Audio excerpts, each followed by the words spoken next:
everybody. Welcome. What are you guys doing? Why are you late? It's 12:01. Where are you? Where were you guys? Roy and I were here talking away. None of you showed up. What's going on? We had a tiny bit of technical difficulty there in the beginning, but here we are. We're only 1 minute late, but we're ready to go, gang. And as you can see, Hi. Hang on. Hey, buddy. How are you? Hey, go over there. That's Dave. Go over there. You know who this is. Yeah, go that way. Yeah. So as you can see, gang, we got Captain Roy Rose joining us again. He's on the beach for a few days. You've been having some great trips on the Royal Star. You guys have been getting them, right? Oh, yeah, it's been very good fishing. Very good fishing on yellowtail and yellowfin tuna up to 100 pounds. Yellows up to 50 pounds. Some few sea bass mixed in. It's been good fishing. Sea bass, that's something we don't see very often on a long-range trip. At least we don't see the pictures of them anyway. Yeah, no, we get them every once in a while. But there's some pictures on the website of them, but we don't hide them. We just don't catch them very often. Are you sliding in on the beaches to get those? Or are you catching them out there on the bank? What are you catching your croaker at? No, they're just mixed in with the yellowtail. Really? Yeah, along when we fish along the beach. Okay. You find a sonar school, and then you're getting some yellows, and all of a sudden there's some sea bass mixed in with them. Well, that's kind of cool, right? Oh yeah. No, they get them on mainly yo-yo jigs and dropper loops. Okay. Everybody get a little more excited, fish a little bit harder when a croaker comes over the rail, or does it matter? Oh yeah, no, they all come over and take a look at what lure's hanging out of its mouth or whatever sinker they've got rigged up, but a lot of luck is involved. Yeah, I would say. They want to mimic everything, but like I said, it's just, hey, you got lucky, you got a sea bass this drop. Hell yeah. Then they're not the most aggressive of the fish, so for them to get a bait through those tuna and those yellowtail, it's pretty cool, right? Yeah. Oh yeah. We mainly catch them at night there when if we're catching pargo and yellowtail dropper loops. All of a sudden they'll hook a few sea bass. They'll come by. It just depends. When they decide to swim by the boat and bite. So never a bunch, just a little here and there. I wanted to ask you: you guys see much squid down the line there below Cedros, or is it kind of that's the end of where it is? I'm trying to think. You know what? Around Hippolito, when we're making mackerel down on that area, I've caught quite a bit of squid mixed in with the mackerel. Okay, all right, that's good to know. That Hippolito area is a good area for those yellows too, huh? Yes, it can be. It's such a volatile area as far as that just the temperature changes in the water and 1 minute it's beautiful 68 blue, next day it's 62 and brown. So it's kind of like fishing up around San Martin and stuff. You wouldn't think you'd have to deal with that stuff, but it's up and down the entire beach. Right. It's like little whirlpools or something. If you start to look at the Baja and the way that it's shaped, those things are like little catch basins, and that water will get stuck in there sometimes, right? Yep. Oh yeah. Like I said, it'll ugly up in a hurry, and there goes your plan. Then you got to figure out something else to do. There goes your plan. So what was your last trip you were on, an 8-day or what? It was a 7-day. We had very good yellowfin tuna and yellowtail fishing down below, and then we just fished our way back up the beach, fishing bass, and again we got some sea bass mixed in there, and just had a lot of fun. Basically, just catch and release and everything after we left the ridge. Believe it or not, a lot of giant barracuda there. I was like, oh my God, those are like 10, 12 pounders. They were freaking stovepipes. Those big bonito mixed in, just like I said, just drifting along, and guys are using their bass rods, using light tackle, just having a blast, just catching and throwing stuff back. Occasionally they catch something they want to keep, maybe a big, I know a couple of guys kept a few of them big old giant barracuda just to get them smoked, but it was just a lot of fun. Like I said, just I think the last day of the trip, we finished up fishing rock fishing like 12 to 15 fathoms of water, and guys using their bass tackle. We got a lot of them inshore, small. They're like like cold snipers and plastics and stuff like that, bouncing them around with your little bass rods. And these guys are catching 2 pound, 3 pound reds, big Johnny bass, calicos. You didn't know what the hell you're gonna pull in. The thing, the thing I think is really cool is on a long range trip, people get excited when you take them over to the rockfish spots, which is pretty amazing, right? Oh yeah, no, you show them world class tuna and yellowtail. Where let's say you go down there and pretty much everyone gets what they want, and then we go up and fish the beach with their plastics and their bass rods, and it's like they have more fun doing that. I love it, especially when you get to go up in there into that Vescayano Bay and fish around with like I said, your plastic, all your small plastic lures, your little cold snipers, your Tranks 300s or whatever your favorite, light tackle outfits. They have more fun doing that. It seems like. I mean, you couldn't do a whole trip like that; it would get old really quick. But a day of that it's whenever we can incorporate that into a trip, it's really nice. It's a like I was talking to TJ the other day on the El Dorado, and he was telling that people on the internet are bitching because they're fishing rockfish. And I was trying to explain to him on a long range trip, when you tell the people that we're going to slide in and go catch some, they get so excited. It's crazy. And then here's these people on a day and a half, they get mad if you do it. It's like, what a, it's so weird. It doesn't make any sense. People are so bluefin crazy. I think I was talking to Andy Cates on the show a few days ago. He came on with Michael Folks and him and I were talking about how you guys get down there to the ridge, and then you got a couple of guys on the deck down there going, okay, there's that bluefin. I just was on my phone and I see that the bluefin are biting at Clemente, and you're down on the ridge and people actually want you to make a 500-mile move. Yeah, no. If you want to do that, just go jump on the Pacific Queen or the El Dorado. I don't. You know what I mean? This No, is it's so funny. The world we're living in right now is pretty bizarre, right? Oh yeah, no, they think they think you can be in like it's like Star Trek. You could teleport your boat up there, and well, we'll be there in 30 seconds. Boom, let's get to work. No, those moves are insane. No, we try to run a. I know whenever I can personally. You know what? It's a 7 day trip, and the people that we carry, they're over it. They're over that. You go on a 3 day trip, it's actually a 6 day trip because you never go to sleep. Literally, you're up the boat doesn't stop. At least I know when I'm running it, it don't stop till it's on fish. So you're gonna hear my voice all night long for the next 3 days. No matter what time it is, someone's gonna get you up. We got a nice school, we got this, we got that. You need to try for it. So that is something that Andy Cates and I talked about on Tuesday too. That's a whole different mindset than what you and I and Andy, we all grew up doing. We kind of got on the boat and you kind of slept when it was dark and kind of made a run. Now it's 24-hour fishing on a day and a half or a 2 day or a 3 day. It's 24-hour nonstop. We're just burning up those deckhands like crazy, right? Oh yeah, well, step back. Yeah, no, they're oh yeah, no, they're pretty labor intensive trips for sure. You got to try and get guys down, get them naps. You got to tell the people you need to take a nap. Yeah, me too. You're not. I like a nap too. Okay, buddy. Yeah, you go get a nap over that way.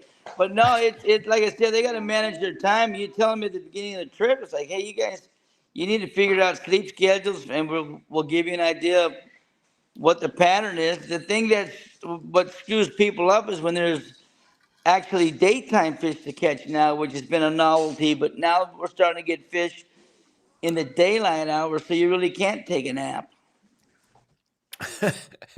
And you just look at each other and you're like, really? We cannot operate 24/7. It's just impossible.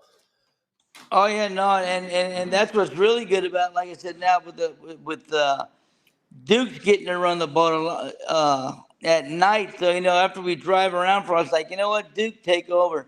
You turn that guy loose, and you wake up the next day and yeah, we had 43 last night. We had 35 last night. I go, perfect. I got to take a little nap, and you got the fish. And he's doing a phenomenal job at that. And what a great way to break them in, because normally when you broke in, you were the night driver, and that's what you did. You just drove. You didn't get to fish. Oh, yeah, no, you drove here. Get waypoint 1. Stop right here. There's a temperature break up here. Go find it and wake me up at 4 or whatever. I Yeah, remember that with my dad. exactly. Don't slow down. I don't want to hear the engine slow down because it'll wake me up. Just keep on going to waypoint 1. Absolutely. But it's a different world now. It's definitely different. What is the Royal Star normally trips? What are they? 7-day trips, 15-day, 16, 100-day? It does.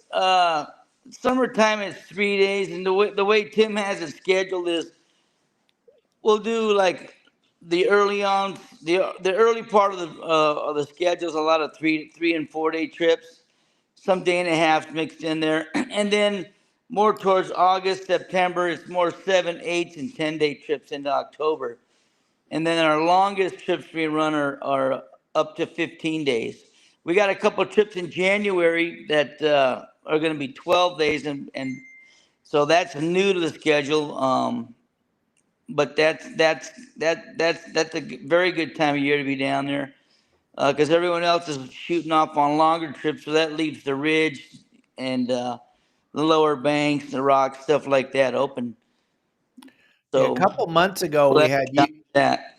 Couple months ago, we had you and Tim on the show live from somewhere down there, way down there on a 15-day trip. You guys were down there.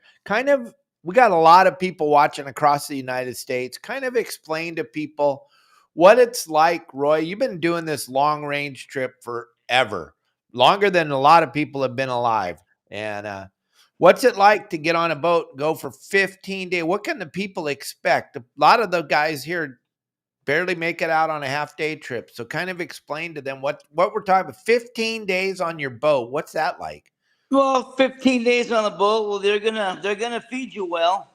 I can promise you that. There's gonna be breakfast, morning snack, lunch, afternoon snack, then dinner. They're gonna on the way down. Usually every day or so, we'll have a seminar on getting, kind of break up the run down there because it's usually, basically a 3 or 4 day run down there. And every day there'll be a seminar, and we'll tell you what to rig up today, what to expect, what the weather's like, And if there's another boat down there, give you at the end of the end of the day, let them let you know what they caught, what they saw, whatever. Next day we have another seminar. Let's say we have the first day will be a seminar on just an overview of what you should get the rods and reels put together, what type of top shots to put on, what pound mono to put on, 50 yards, 100 yards, all that stuff. Start getting all that stuff. Next day would be a Wahoo seminar with rigging up your lures, getting fresh wire on everything, running through all that stuff, making wire leaders, wiring up jigs. Next day would be a get your harnesses ready, check your drags, go through. We just cover everything and just to break it up and give people something to look forward to each day. And then obviously when the boat gets to the area, we put everything together and get to work on it. Now, you're going on a 15-day trip.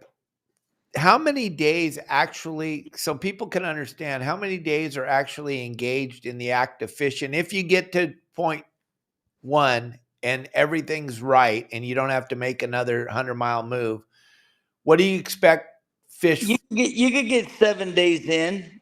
Okay. That's for fishing. If we're going to Hurricane Bank, that's basically 4 days down, 4 days back. Okay. So, and then the rest of the time you're fishing. And if the fishing there, it's pretty much nonstop. I mean, the only time we move the boat is when we got to make flying fish, pull the anchor, we got to go make bait, whatever. Um, you're not going to interact much with that because we're running around with nets and scooping the flyers and stuff.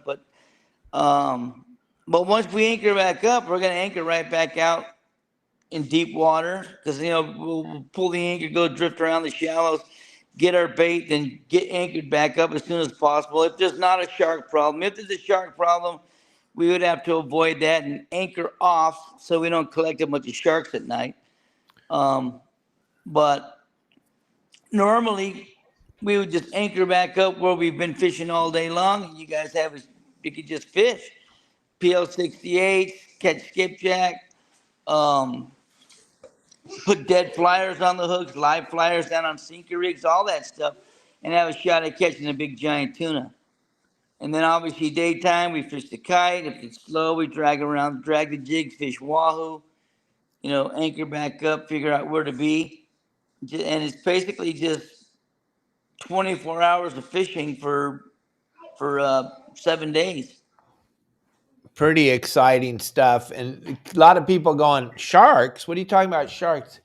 You get over the shark fishing thing pretty quick at night because not too many people are excited about them, except the people that have never been down there before and seen it for an hour or so. But then you get Yeah. over it pretty quick because they're eating every one of your fish that you came all the way down there to catch, right? Yeah, sometimes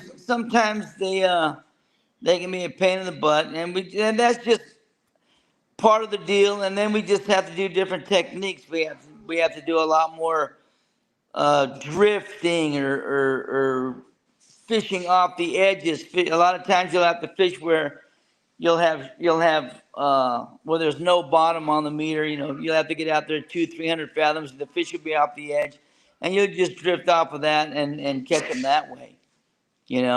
Like I said, they don't have to worry about that. That's our job. We've seen it enough that it's like, all right, well, we can't fish near the shallow. We got to get off the edge a little bit and start skirting the edges, and then you got to push the envelope and see how close you can get. I mean, there's a lot of stuff that goes on. But the end result is we're gonna get you some fish, and they're gonna be big. I don't know if you noticed the comment here. Looks like Jason, he used to be your pinhead. Did you get a chance to read that comment he left? No, I can't. I need to get glasses. I can't really see. No problem. I got it for you. Hey, Roy, I haven't seen you since I was a teenager when you were a deckhand on the Mission Belle. You basically raised me every weekend, and I used to help you bag fillets. Do you remember a young man named Jason? You used to call me the Red Rock King, Red Rock Cod King, and my friend Rory. I met your friend that owns a recycling facility in Spring Valley. Anyway, I just wanted to say congratulations on all your success, and I'd love to catch up with you again one day. Yeah, yes, I do remember him, and that's cool. That's cool. That there's another out there. Actually, had two other people that um, through Facebook that I've rekindled relationships with, as far as hey, where the hell you been? What's been going on? It's been cool. There, Elliot made it big so you can see it without your glasses. Yeah. Yeah, I just went to go see Jim the other day out there. He's he has a little recycling plant out that way. That's cool. Nice. Well, as you can see, gang, we have a really fun show for you today. We already 20 minutes into it. We're just talking fishing. We're talking all the cool things that Roy's got to see and got to do. Hey, Cubby Paul, good to see you. We're going to show you our good buddy that allows us to do this show every Friday, Todd Manser and John McCarty over at McCarty Yachts. I'll show you a quick video with those two guys, and we'll get right back to talk. The real cool thing about having Roy right now is we're going to try to answer all of your questions. If any of you have any questions, you want to know anything about this long range thing. If you're thinking about going, you want to get on the Royal Star and go fish with the great Roy Rose and Tim Extramm and Brian and Duke and the rest of the crew, this is an opportunity to find out what you're in store for. You can give us a question there on the side. We'll throw it up on the screen. We got Elliot producing the show today. We don't want to miss anybody. So let us know if you want to know anything about what's going on down there. But here's McCarty Yacht Sales Gang. They have great listings over there. You can check it all out. And then let me show you this quick little video we made in the springtime with John and Todd here. Check this out. Hey guys, Captain Todd here with McCarty Yacht Group, Manson Marine, proud sponsor of Your Saltwater Guide. I'm here with my good buddy John McCarty. Hey guys, how you doing? The broker for McCarty Yacht Group. And guys, I just want to tell you it's springtime. It's time to start buying and selling. If you're looking to buy a boat right now or looking to sell a boat, make sure you give us a call at McCarty Yacht Group. Guys, you know how to get a hold of me at 949-547-7748. We're sitting on the Pescatory right now. This is like office number 1, 2, or 3. I can't remember. We're either in the office, at home, on a boat, but this is one of the places we do business, guys. But if you're looking for somebody to well represent you, we are a different breed of cat, guys. We work on boats for a living. We're going to make sure to sell your boat for the top price, or if you're looking to buy a boat, we're going to make sure you get something that's not a horrible project for you. So anyway, guys, give us a call. We look forward to hearing from you.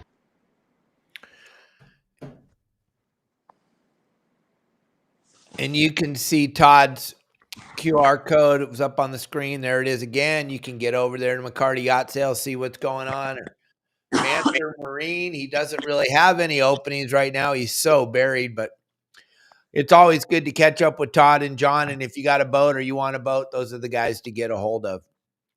So as we trudge through this, Roy, I know you're staring out the window there because there's some rooster fish that have been driving you crazy at your house down there. But you went half-day fishing the other day, and that's kind of what you and I grew up doing. That's kind of how most of us in the industry started out. You know, not all of us started out at 19 years old running the Royal Polaris like Tim Extramm, but you know, some of us kind of grew up through the ranks. I'm just kidding, but that half-day fishing, you guys had a good time, and it introduces young people to fishing and old people, right? Oh yeah, no, it was a lot of fun. There was shoot, I think it was like 50 people on there, and it was a classic half day. We started out fishing for rockfish, and then we ended up finishing off on the edge of the kelp fishing for calico bass. This one guy it had to be a black sea bass. It drug him all over the boat, and it was pretty funny because, you know, just imagine just huge tangles. There's no current. There's kelp. There's eelgrass.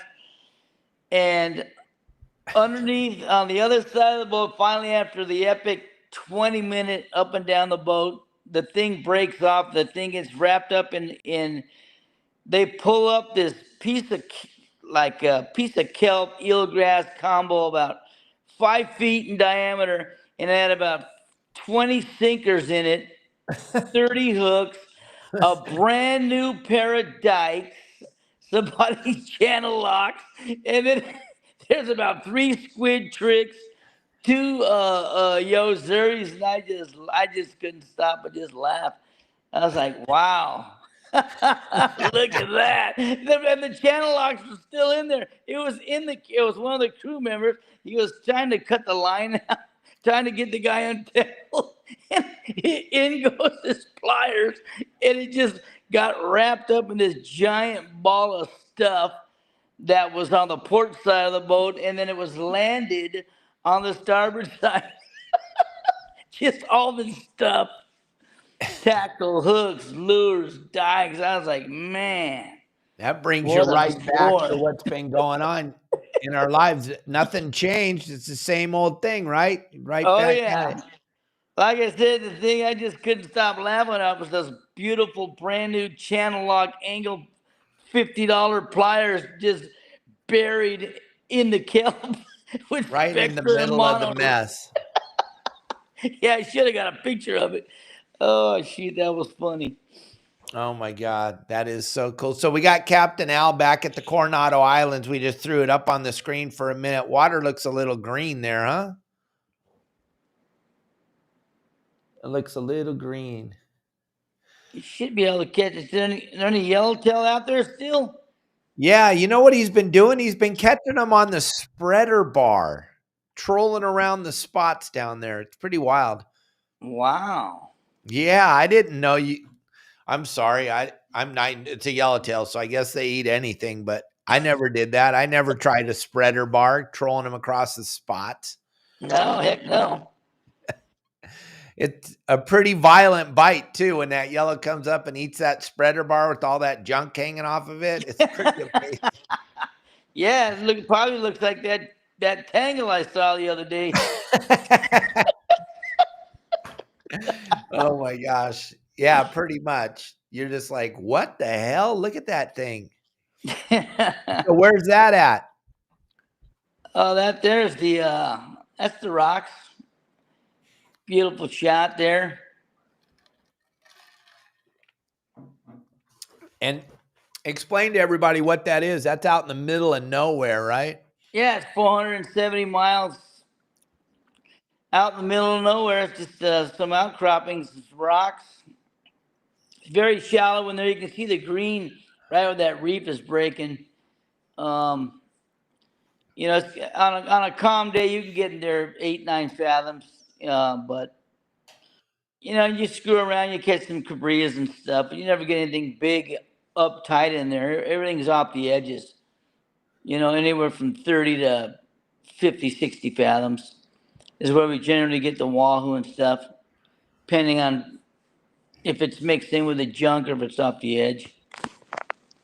Basically, what guys go down there for on the long range boats is wahoo and maybe some bigger yellowfin, or is it just pretty much scramble, catch everything? No. It's pretty much target. It's pretty much wahoo, tuna, yellowtail. Those are like the main objectives. Once you get a decent amount of that, and everyone seems like they're satisfied, then you can start screwing around with other stuff, like trying to maybe catch a deep water uh, olive grouper, snowy grouper, you know, stuff like that. That you know you're not going to get 50 or 100 of them, but you know you're going to set the boat up and go drift for them out in deeper water, and you might get lucky and catch 2 or 3 adrift, you know. Um, so you know, then you can screw around with stuff like that, you know, or go in there and screw around with the bass rods and let the guys catch and release, you know, all those little 2 to 4 pound cabrias. You know, people have a bucket list and they like to check things off. And you know, like I said, once we've got our fill of all the big game fish, and everyone's like, let it go or give it away, or that's pretty much, hey, you know what, these guys are done. Let's just go screw around. And that's generally when you get to go explore other avenues or different, like I said, doing the beach thing, or like if you're at the rocks, going there and screw around in that shallow water with your bass gear and catch a bunch of cool stuff you normally wouldn't catch. How often is it nice like that picture right there? Is it very rare that it gets that flat? No, it's normal. It's normal. Okay. It's good weather. Um, like this picture here that now the guy's brailing bait, that would be considered choppy. Okay. All right. What's your best trip down to the rocks? What was your best trip down there? I mean, it's a long ways, gang. You got to wrap your head around how far. And you guys are on your way down there. You guys are going to the rocks. What's your best trip to the rocks? The best one I remember, it was a 6-day, and it was a day and a half. We only had, if we had stayed, we would have had 2 days. But the first day we got lucky, and basically, for the amount of passengers we had and the size of the fish, we basically filled both side wells with 40 to 60 pound tuna. I think we had 430 tuna which gave us a little bit of room. And then we had 80 wahoo. Then we ran into the ridge and got some yellowtail grouper and went home. Oh my gosh. Going all the way to the rocks on a 6-day, that's kind of stretching the rubber band out, isn't it? It is. It is. But like when it's good, I mean, it was like we anchored up and everybody got to work. I think we had 36 people on there. So, the bigger 36 guys going at it, and that size fish, like I said, we pretty much filled the two sides and then ran in. Everybody had their fill. We got some wahoo, and then we just went in and fished wahoo along the coast, in there towards the Uncle Sam Bank, and then got yellowtail, and then came home.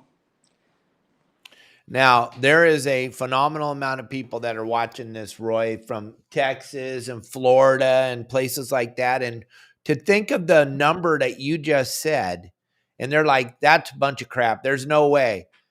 That is absolutely not a bunch of crap, gang. I understand you guys go out there on your yachts and you catch a couple tunas and this and that, but you don't have to understand that boat right there. It's got more bait than most of you have ever seen in your whole life on a trip that they're going down there with. Kind of, because Roy, you and I, we know what we're talking about. We know what's going on. We know this is what we've done. But there's a lot of people that are watching right now that these numbers are very, very, they think they're very exaggerated. They're not exaggerated, gang. And it's hard to wrap your, I remember when I was in Florida and this guy was like, yeah, we're going to go catch some dolphin fish. And I was like, okay. And we went out there and we got like 12 of them or something. And they were so ecstatic. And they're like, what was your best day on the dolphin fish out there in Southern California? I go, oh, we had to stop for 700 once. And they're like, what? What are you talking about? What? And I was like, yeah, we were hand feeding them. We didn't want them. We were traveling, stopped on a kelp patty. And I don't even know. I'll say 700, but it was probably way more than that. And you're full of crap. And I'm like, no, you don't understand. Talk about how much bait you carry on the Royal Star. Oh yeah, no, we carry, what do we got? We usually put 80, say 80, the tanks on there, you could put 22 scoops in each tank up top. So that's four boxes up there with 22 scoops. And then the side wells, it holds 100 we'll put 70 in the starboard and 120 in the center. And then we could put 18 up in the bow. Scoops. But remember, we're talking to people in Florida and Texas. They don't understand what we're talking about. How much bait is in a scoop? Just for example, let's just pretend like it's 6 to 8 inch sardines. How many little fish are in a scoop? Because a lot of these people buy bait by the fish. So they're buying 20 fish or 30. So these are, there's anywhere from 40 to 60 pieces of bait. It could be, as depending on the size, in one scoop, gang. And he just told you how many scoops they're loading up on the boat. So you're bringing out, for what I'm trying to explain to you, you're bringing out an environment. You're bringing the environment to the fish. Oh yeah, no, it's like the lunch truck pulls up, and like the last trip, Tim and I were out there. We just anchored the boat up, and basically you got, that's the good stuff. That's the good stuff. 20 what do you got? 22 scoops. You got 24 guys just pinning baits on and shaking them off. So you got little schools of bait every time guys are fishing. And they get active, and they're changing their bait, so that's actually acting like a chum line. You don't even need a chum. I mean, you just sit there and let the guys fish and change their baits, and your full-time job is just making sure they got bait to put on the hooks. Yeah, and it's like that boat's bringing down. That's the lunch truck coming down the coast, bringing down the food. There's so much food on there for the fish. It's hard for It's hard for a lot of people to wrap their head around this because this long range fishing thing that we do in Southern California there's nothing like it on the planet. No one else does what we do, the live bait fishing. Roy, it's so unique. And you doing it for 30 plus years at the highest level you can do it at. There's so many great stories and so many great things that you've got to do. And we're going to kind of go into it a little bit deeper, gang. But one guy just asked, how can you legally bring back a black sea bass from Mexico into California waters, Roy? How can you legally bring it back? You just need your fishing permit, your Mexican permit that proves you were in Mexican waters, and then you're allowed to keep one. So when you leave the boat, you get your license, your Mexican license, your Mexican permit, or if you're on your own boat, just make sure you have your permit in hand that shows you're out in Mexico on the days and you're traveling home with your fish. There you go, guys. That kind of pretty much sums it up. As about as easy as you can sum it up there.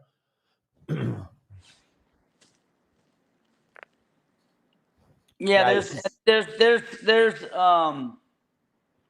and like for the most part, we don't generally keep them. I mean, if it's mortally wounded, by that I mean the thing's gushing blood and the sack's hanging out, and we go through great lengths to try and preserve them and get them back to life and get them down.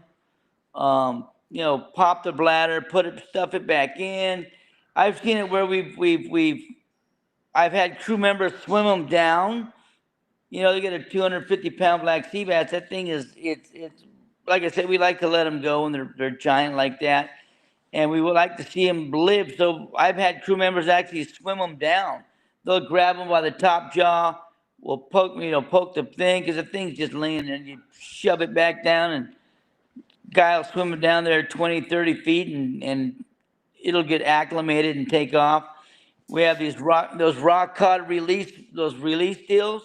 Same deal. You put a 4 or 5 pound weight on that, clip it onto the bottom lip, try and get that thing to get acclimated and get it to go back down. But on the other hand, I've seen it where we've tried all that stuff, and all of a sudden, 100 yards behind the boat, 50 yards behind the boat, the thing pops back up, and it's got seagulls on it, and they're pecking at it, and it's like, looks like we're gonna have to keep that one. So they're gonna pull the ink and go grab it. I mean, you don't want to waste it, Right. And if there's a ponga going by with a couple of locals, hey, you guys need to, we've tried everything we can, and a lot of times we'll give it to those guys.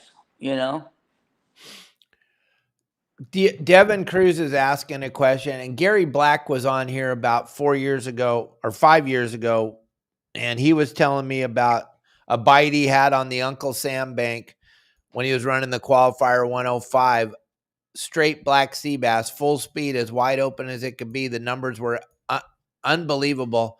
Devo's asking me, do you ever have any good bites on the Uncle Sam when you're running the Royal? No, not on blacks. No, I know Loomis did a million years ago. It's probably the same time frame as Gary Black, but yeah, Loomis was telling me about that one trip. They back then, long range fishing, they're just harvesting everything, and he said they're doing a chum line around the 15, and all these 15, 18-pound yellows are blowing up, boiling up, and guys are casting out jigs and they're hanging them, and all of a sudden these blacks come up and just start inhaling them. They're eating all these 15, 18-pound yellowtail. And by the time they got settled in, it was just, they just got them. They got a lot of them. Absolute unbelievable. Out in the middle of nowhere, the Uncle Sam bank, gang. It's crazy to think that those fish were schooling up like that back then. So yeah, let's see this video of this young man you got right here. What's up, boys? Just caught this fish at my local pond, and I'm low-key so proud of myself. It's the biggest fish I've ever caught. What's up, boys? Just caught this fish He's trying to have at your my local hairdo, pond, boy. and I'm low-key so proud of myself. It's the biggest fish I've ever caught. Hopefully we we'll don't have get to, in trouble showing his video. He's a good little boy. That was we'll have kind to of revisit that in 4 years. Let it keep growing. absolutely. What a cool kid that guy is. What a cool Man, guy. Yep. They're that's trying to awesome. imitate Roy Rose. That's kind of cool. As we roll along here, gang, if you have any questions for Roy, if you want to talk more about this long range fishing thing, let Roy know right now. We got him for about 15 or 20 more minutes, but I'm telling you, he's staring out the window the whole time because his house is literally on the water down in Mexico. So he can see if the fish are breaking in the surf line. And him and I were talking earlier about the rooster fish scooching up and down his beach right there. So we don't want to keep him any longer than we have to. But I wanted to bring him on here because it's always so much fun, Roy, when we kick back and just talk fishing, you and I, and everybody seems to get a kick out of bringing you on here for damn sure. And a lot of people have a lot of history with you in this industry. As we cruise through here, what do we got here, Elliot? What's going on in this video? Oh, that was Lauren catching a big old stingray. That's All right. right, right in front of your house, right? Oh yeah, she got a couple of them that night, but it's pretty good size.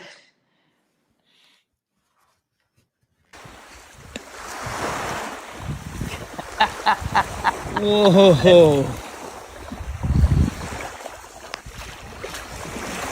The size of that giant stingray.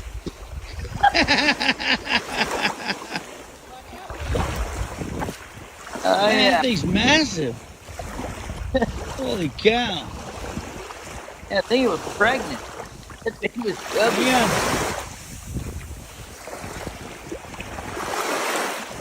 That's a beautiful Damn. stingray. Thing's heavy. You had to flip it over and get the hook out. Look at that stinger on him. He's got a whopper of a stinger Damn. on there. Come on, good buddy. Spin around so I can get the hook out of you.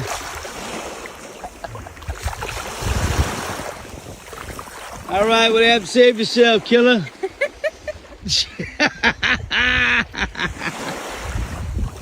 All right, I'm gonna have to shut this off. Come down here, Lauren.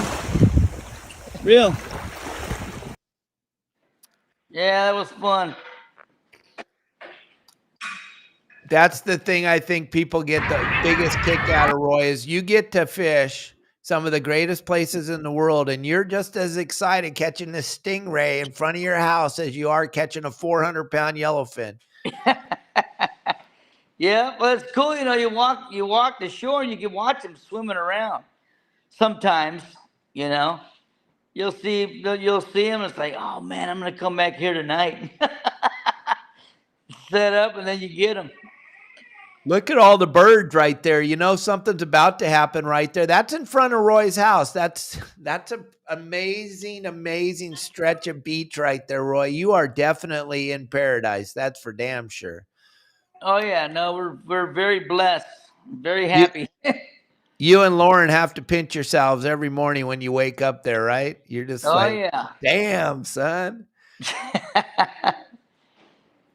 yeah, that's it. Absolutely. So as far as fishing goes, what is your favorite fish to go fish for, Roy? If you could go fish for something right now, anything on the planet, what do you want to go? Do you want to go cast on the beach? Do you want to go jump on a boat? What do you want to do? Me personally, I like walking around on these rocks and trying to catch these cabria. Honestly, if I'm running a boat, I like to fish yellowtail.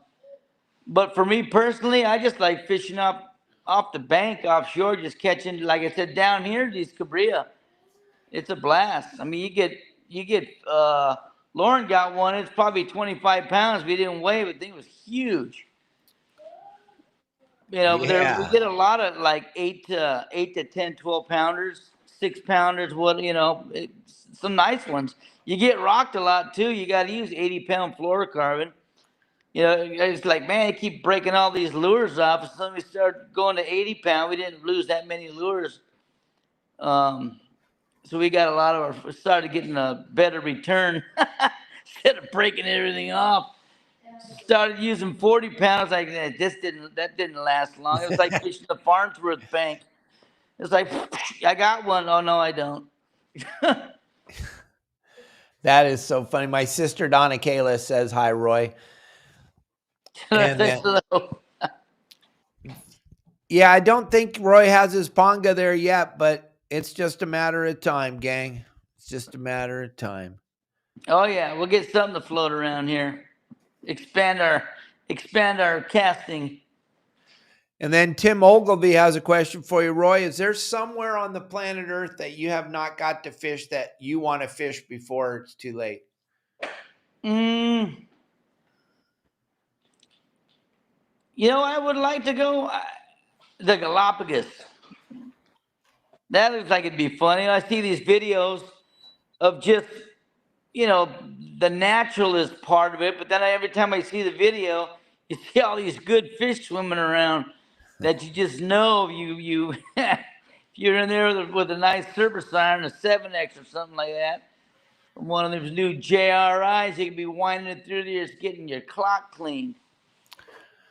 Oh, Fishing yeah. off the rocks, of course, next to all the big old iguanas. That's what I want to see, those iguana, those saltwater iguana. I don't know. Something about it just is intriguing to me to go see some saltwater iguanas eating seaweed off the rocks. Oh, yeah. Yep. And Cubby Paul's asking, where's Roy at? He's in Gonzaga Bay. Gonzaga Bay. He's got a beautiful home there in Gonzaga. It's pretty spectacular, Cubby.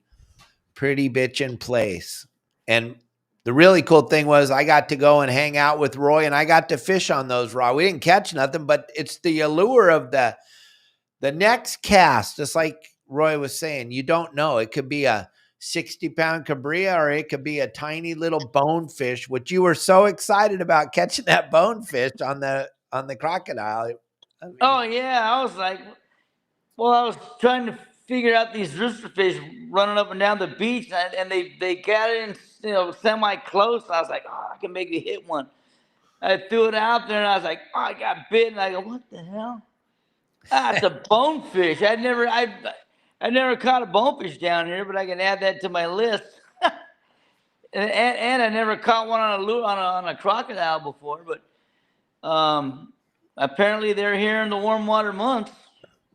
Apparently, down there on the lower end of that, Elliot, on the lower end of that bay, that's where Roy's house is, right on the very south end there. Yeah, right in that crease down there.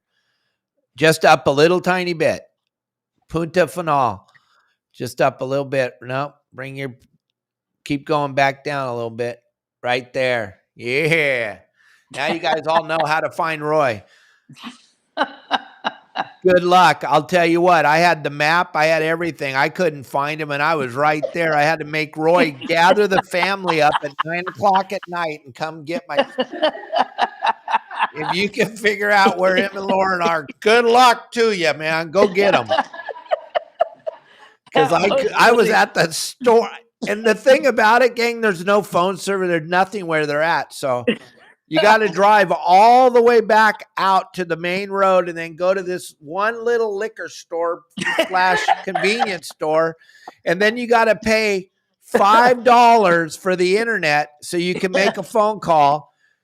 And oh my God. Dude. So that was good. It was pretty spectacular. Lauren's all, just drive to the fence. I'm like, okay. Ron and I are at the fence. We're at the fucking fence, and we're at the fence, and we're at the fence. But you know what? We're at the fence, and there's no phone service. And Ron and I are like, well, I don't know how long we're going to sit here at the fence. Okay, let's drive 20 minutes back to the store. Hey, you know what? I got to buy another ticket to get the internet. Oh, yeah, and then there's 10 guys outside waiting for you to use it so they can dogpile on your internet. Yes, exactly. Hey, give me that little card. What's the number for that? Give me the number. Yeah, get out of here. Yeah, they're all sitting out there just hanging out waiting by that big green turtle. The second you get on the internet, they're on their phone. It's pretty rustic there. That's for damn sure. Oh, yeah. Yes, But it is. what a fun place to be hanging out at. And then Uh-oh. your two boys getting the opportunity to grow up in that house, Roy, how special. Oh, yeah. No, Leo Maris just got up. He's always bugging me to go outside. He's out. He's out. They're back there right now. Royal's running around, took his pants off. He just got back from the surf. He's over there showering up. Nice. Oh, shoot. What kind of music do you listen to, Roy? Me, everything's good nowadays. Just anything. I like what do you got? That new style dance music, country music, rap music. It's all good as long as it has a good beat There you go, gang. and it has good lyrics, not not jacked up lyrics, obviously. But I think all music has they all have their good points and their bad points. I just leave it like that. But as long as it's got a good tempo, good beat, I listen to it all. And Elliot saying Duke always in the background of all the videos he makes with you guys is he's always got some rap music going on in the background for you guys. Oh, it's so funny because his dad goes, "What the hell is that?" Tim's like, "What is that?" You couldn't have found something better than that. That's what you're gonna show our customers. That's what it's so funny. He'll be like, "What kind of shit is that? What is that?" Oh, it's funny. And Daniel Rubin, I would have to say where Roy's sitting right now, there's about a 0 chance that he's going to make the trip on the boat tomorrow because he's about as far away as you can be from the landing in San Diego. You're not running the trip tomorrow, right, Roy? No, I get the next two. Okay. When I get back. And then Tim's going to join us on he's going to join us on Tuesday live with Michael Folks. And Roy, this is an invitation. If you and Lauren got nothing going on, you want to jump on too and be a part of that. It would be fun to have you watching them out there fishing and you're not there. That'd be rad. I love it when we do those live ones from the boat because Tim's like an amazing narrator. I just got to sit back and do all the other stuff and just let him go. He does good. Oh yeah, he is definitely. He could have been a teacher. That's for damn sure. He could have been a college professor. Oh yeah. No, he's a good dude. He loves that stuff. I remember the first one we were gonna do. Oh yeah, we'll just do it for like 20 minutes, and then we're like, dude, we've been at it for almost an hour and a half. Yeah, I told Tim, when your wife sees the bill for the Starlink, we're all in trouble. Oh, yeah. But my dad used to tell me all the time, Roy, when Tim would come on Let's Talk Hookup, my dad would go, "Stop, don't talk. It's Tim. I want to hear what he has to say." I'm like, "Dad, you've been doing this for 80 years for a living. Calm down." He's all, "No, when Tim talks, you got to listen." I'm like, "Okay, all right, son of a bitch." Yeah. No, he's like the mad scientist of this fishing thing. He's always thinking of the next great phenomenal thing like he did with the RSW system. Come on, yeah. that was pretty epic. Oh, yeah, like I said before, when I went over there, these dudes, literally every fish gets gut and gilled. I mean, even the yellowtail, they got to gut them just to get them down so they don't float. But even the yellowtail, everything gets spined. And to me that's huge because it just shuts down the entire nervous system, stops that body from moving and twitching and keeping that heat, going in those muscles. They got like 4 different size wires that we run down there. And just, they spike them, bleed them.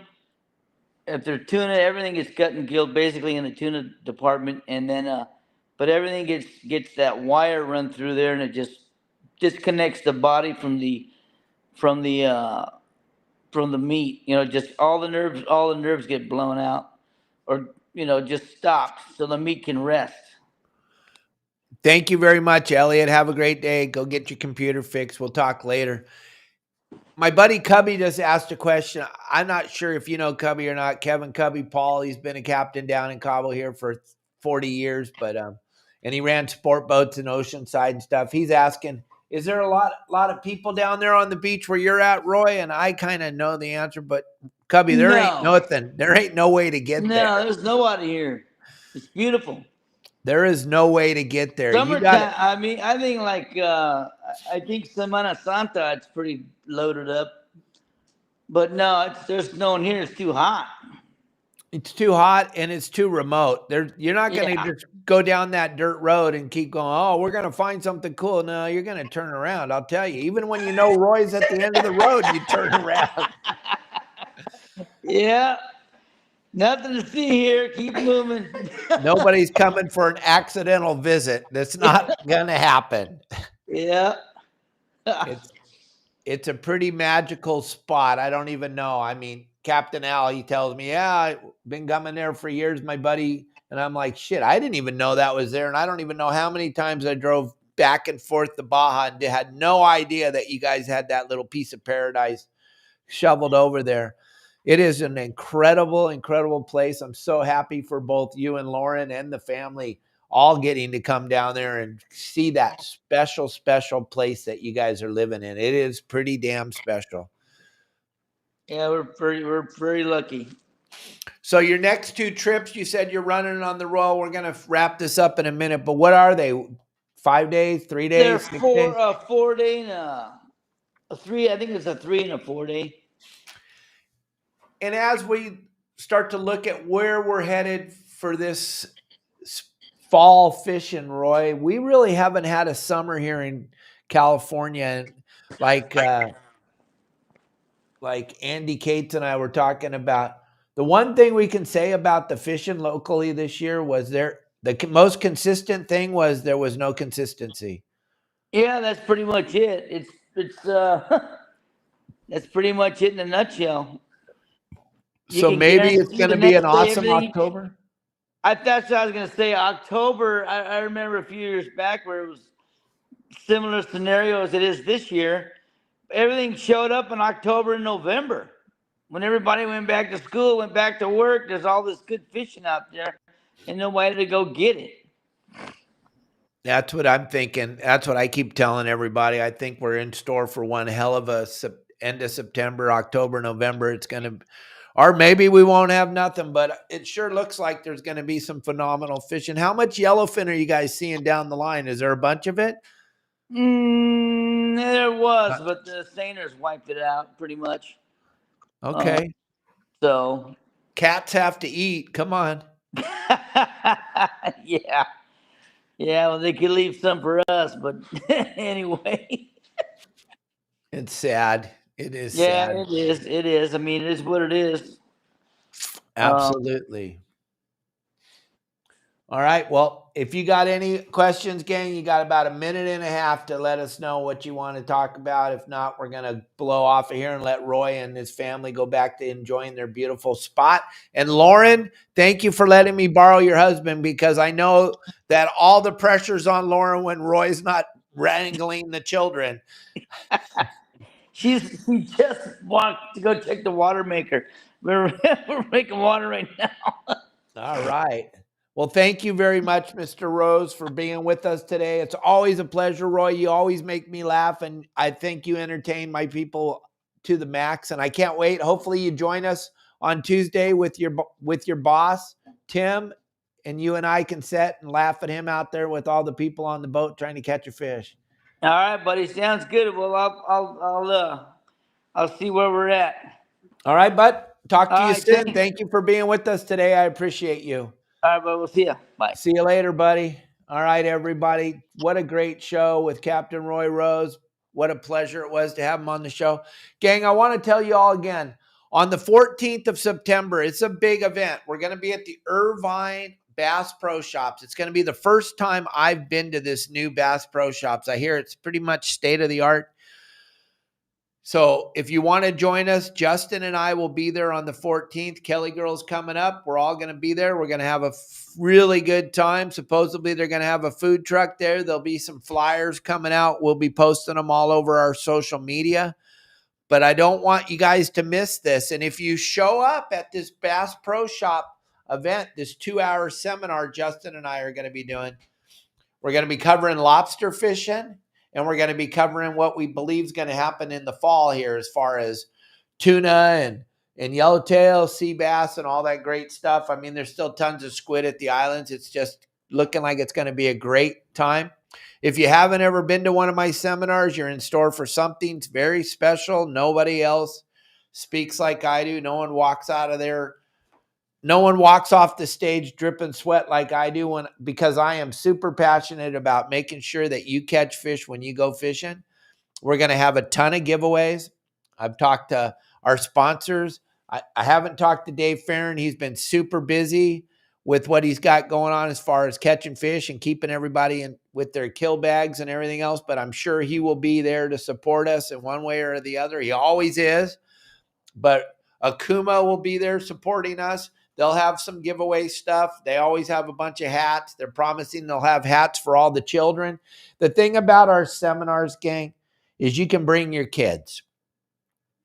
I do a bunch of giveaways for children. You show up wearing my gear, you get free stuff. But if the kids show up, they get, no child will walk out of there without free stuff. My sister, Donna Kalis at Dana Wharf Sportfishing, they're supporting this seminar. She's going to make sure that all the children get kids, because they got the kids club down there in Dana Point. So all your children will get free stuff.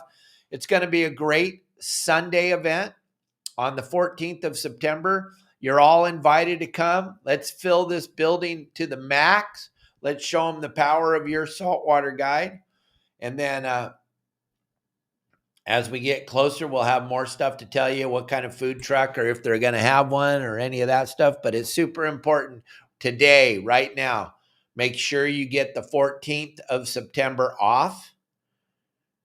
Irvine Bass Pro Shop. Captain Dave and Captain Justin doing a great seminar. It's going to be a lot of fun. We got 2 hours, 12 to 2 o'clock. And then hopefully there's some food there and a lot of great people. If you show up wearing our gear, you get free stuff. How cool is that? I promise you the stuff I'm going to give away is going to be worth the price you paid for the shirt, hat, underwear, whatever you got. Wear your gear that you already bought or wear some other gear. Let's flood this place with your saltwater guide gear. Everybody, if you have any questions, if you want to sign up to my website, whatever you need, whatever you want, let me know. Give me a call at 949-374-0786. Marley's going bananas back there. Look at him sitting right there. He wants some more worms. And yeah, Tim, you owe me $100. You better bring that money that day. Gosh darn it. And hopefully Cubby and the boys will show up at the show. We're all hoping it's going to be a great time at the Bass Pro Shops in Irvine, California on the 14th of September. Thank you all for watching our show today.